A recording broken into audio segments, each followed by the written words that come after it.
let's move on. Lions going into Arrowhead facing the Chiefs. This is our opportunity to see what has changed in the Lions offense. That being said, the Chiefs are fairly heavy favorites at home.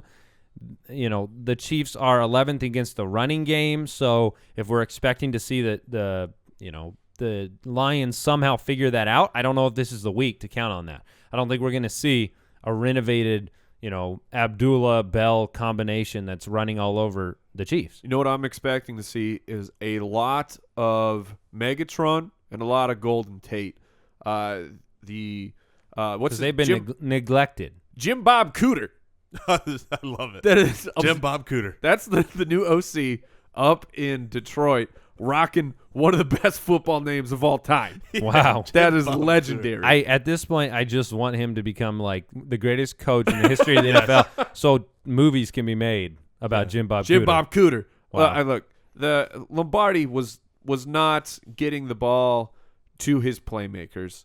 He was not drawing up great schematic things, and they were getting targets. Golden Tate is one of the most heavily targeted wide receivers in the league at right now, but he's not near the top in the other statistical categories because they were not strong plays where just get the ball in his hands. And for Calvin Johnson, don't make him run a double move or what every single time. Have these really long, drawn out routes that he needs to play where the offensive line clearly cannot block long enough for Stafford to let that route develop. Just let him run about 10 yards and throw the ball up to him. All right, so let me give you some numbers here in this game, and you tell me who this is. Through 5 games starting, this is a half-point PPR, 13 fantasy points, 13 fantasy points, 8 fantasy points, then 3, and then 17. Who do you think that is? Someone in this game? Correct. Oh. That is Eric Ebron. Yeah. That is Eric Ebron. Wow. Would you start Eric Ebron over Travis Kelce in this game? No. Okay. And that's just the matchup where the Lions have been very generous to the tight end, where the Chiefs have played the tight end pretty well. We all agree Ebron should be owned in all leagues. Would I start Ebron this week? Absolutely. Okay. Yeah, the Chiefs are a bad matchup for tight ends, but they're great for wide receivers, which is I think we've seen in a couple of teams when you've got great coverage on your wide receivers, the tight end can benefit, and vice versa. When you've got bad coverage from your corners on the wide receivers, the tight ends aren't used as much because they're not needed, and this is one of those matchups. All right, last piece of the puzzle here in this game. Charcandrick West seems to be the guy. They committed to him last week. He had a very good game. In fact, a lot of people ask questions about him. I'm fairly high on him the rest of the season, just as a kind of like a probably in that 12 to 15 range week to week, based on matchups. That being said, on the other side of the ball, you've got Joique Bell practicing in full. Amir Abdullah has had his ups and downs, had a pretty okay game last game. And then Theo Riddick seeing all the snaps. So put those 3 real quick in order of who you'd start in a half-point PPR league. West or half-point PPR? No, not West. I'm sorry. Just the Lions guys. Just the Lions. Riddick, Abdullah, Joique Bell. I'm going Abdullah, Joique Bell, Riddick. Wow. You think Riddick's role will just disappear? I'm going to go Riddick, number 1, Abdullah, and then Bell. I think Riddick's role is going to decrease as they become more balanced and look to... I'll tell you what, they get the ball to Golden Tate more, and Riddick won't catch as many passes. That'll be nice. That'll be nice. Well, you don't like Riddick? No, I like Riddick. I guess I meant it. I meant what you said, which is Golden Tate led the league in yards after the catch last year, so you got to get him the catch part of that. He's also been a fantastic catch rate guy, and this year he's 55%. So he's also led the league in smugness. I don't know if you guys are for years, as well as Hail Mary touchdowns that aren't really touchdowns. By the way, we got to move on to this next game, the Chargers at the Ravens. I want to say this for a second, though. The purpose of this segment on the show is not to exhaustively talk about every player and every team. If we did that, we'd have to start on Monday and end on Friday. And so sometimes we get emails and someone's like, you didn't mention, you didn't talk about Alex Smith a lot in this game.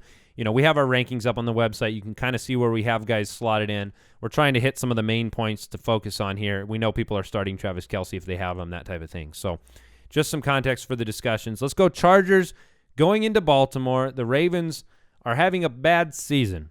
That being said, the Chargers looked really, really bad last game, minus the fantasy garbage time king that is Phillip Rivers. Kind of makes him, kind of situation proof though when that happens, and he has guys to dump it off to like Woodhead. All right, so let's talk about this game though. You're starting Rivers, I assume, without hesitation. Yes. So what do we think about the running back situation in San Diego from a fantasy perspective? Jason, do you have any thoughts on who you'd start and what your expectations are? From San Francisco, you're starting Woodhead. San Diego. Or San Diego, you're starting Woodhead and you're starting nobody else. I don't have the confidence right now to put Melvin Gordon in my lineup, not knowing how much they're going to allow him to run. He could have a great game, but I don't trust it right now, and I'm sticking with Woodhead alone. I'm still fine flexing Gordon out. I don't know if he would be my number 2 choice for running back, but I agree with Jason on Woodhead where and the Ravens, when you look at game flow for the Ravens, their record horrific. But they've been in every single game where they are just blowing things at the end. Maybe it takes a miracle like the game against Arizona, but they were right into it. I mean, if that wasn't an interception in the end zone that Flacco threw, I feel like the Ravens probably win that game. Just momentum had completely swung to Baltimore's favor. But It's true.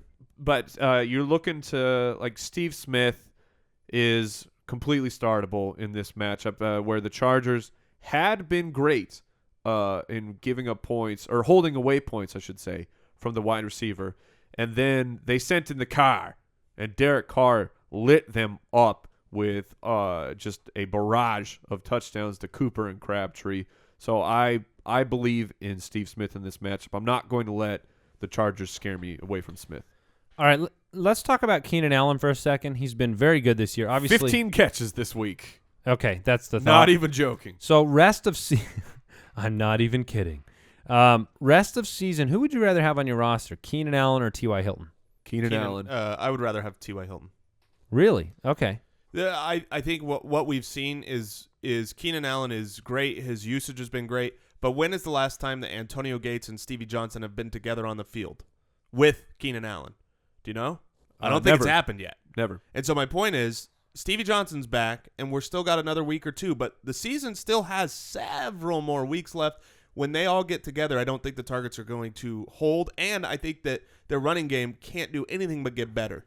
So that's why. I like both guys. I'm not saying I wouldn't want Keenan Allen on my team. I can agree that there's really the only thing the running game can do is get better, but I don't expect it to get better. I expect that they will have to run through the air with their Patriot compadres, and that's Keenan Allen's job.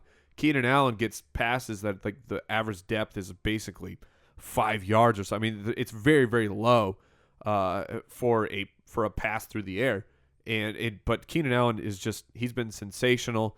There was worry about his hip, because he had injured it a couple weeks ago, and he answered that with a monster game. And I love Keenan Allen. I think he's just so safe, where T.Y. Hilton was saved by ridiculous defensive buffoonery. One thing I'll say is that I'll let you respond since that was your discussion with him. But all I was going to say is it's very ironic that I picked T.Y. over Allen rest of season.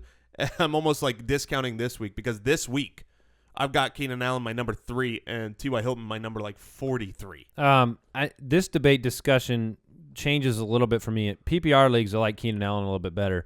Hilton I like a little bit more in standard leagues, or it's close. Hilton has twice the amount of red zone targets than Keenan Allen does this year.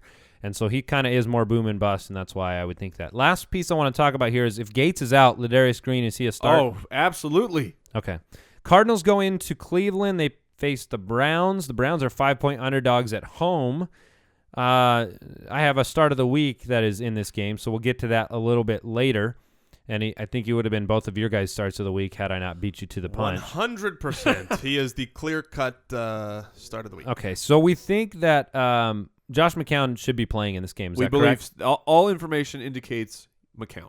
Yes, who once played as the Cardinals quarterback back when I was like 12 years old. So he's continuing. It is kind of a revenge game. I was waiting for the revenge game narrative. But then Josh McCown would have to take revenge on half the league. So we were at the Cardinal game last week. We saw the running back rotation. It's clearly Chris Johnson's job right now. He's a start. Ellington and David Johnson, is it flip a coin?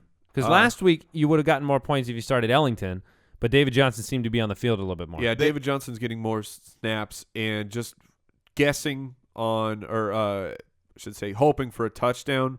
I'm rolling with David Johnson. Yeah, passing down packages, we saw a lot of times those two come in together. It was like, hey, this is going to be a clear passing down, 3rd and long, or something like that. Let's send in Ellington and David Johnson, roll them out. So really hard to have any kind of predictability there. There has never been a game. Actually, this set the NFL record, I just decided, for the highest quantity of running backs named Johnson. Because there is Chris Johnson, David Johnson, and Duke Johnson all featured in this game. Duke Johnson has not been talked about enough because he's actually been very, very – I think he's on pace for in the 70s reception-wise. And so in a PPR league, he's been actually fairly consistent. To me, he's the guy to start, obviously, in Cleveland. If McCown is playing this week, I think Duke Johnson takes an even higher bump because of the shoulder problem. Are you going to be throwing it long? Or are you going to be throwing it short? You're going to be throwing those dump offs to the running back. We saw that with Drew Brees. He came back and threw like 700 passes, the week that he got back from that shoulder injury to his running backs. So Duke Johnson's a mighty fine player. Arizona is among the bottom of defenses giving up passes to the running back. So I like Duke Johnson. Now, one thing to note for players with wide receivers in Arizona is I do not think that John Brown will be playing this week. I think John Brown will be out, and so that is a bit of a, people with Fitzgerald are playing him. But people with Michael Floyd might be on the cusp of, do I start him, do I not? If John Brown is out, Michael Floyd is a very, very safe start, in my opinion, in this game. Much like we liked Robert Woods last week, Michael Floyd's going to be the guy on the field pretty much every snap if John Brown's off the field. I completely agree. I want to get your guys' opinion on Jermaine Gresham. Arizona is not known in the Bruce Arians system. They are not known for using the tight end. Jermaine Gresham was a huge part of the game last week against the Ravens, including a pretty big pass that got dropped on a big hit. So you add that in, I think you would add 100-plus yards. So what do you guys feel about Gresham? Was that a one-week wonder, or will they actually be including a tight end? I lean much more on the 1 week wonder side simply because of game planning and the fact we saw this from Fells in week 1 where he scored a touchdown and was involved. And so I'd need to see it over multiple weeks myself. I expect him to be more and more involved in the game plan, but not enough to make an impact. I statted him thinking he was going to be in the game plan more, and he came out as my number 16 tight end, so he's not really relevant. And Maximum Barnidge. Barnidge. This will be a test for him. The Cardinals are actually giving up the least amount of points against tight ends. The barn burner. I actually am. The barnyard dog. There's no end to his nicknames. I want to throw just a smidgen of cold water on Barnidge this week. And I think I did this before this year, and he proved me very wrong. So He's proved everybody wrong. I will have an apology for you, barn burning Maximum Barnidge, if you have a great week. But I think with the shoulder injury and Arizona's defense against the tight end, it's not a good week for Maximum Barnidge. How much of the doubt about Barnidge comes from the fact his name is Gary Barnidge? You think if his name was like Johnny Fly, like we would all be over him?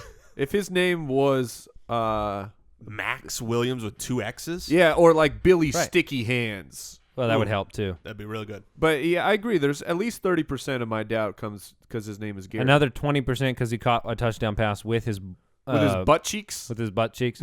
All right, moving on naturally to the next. Speaking of butt cheeks. Great. Thank you for giving me.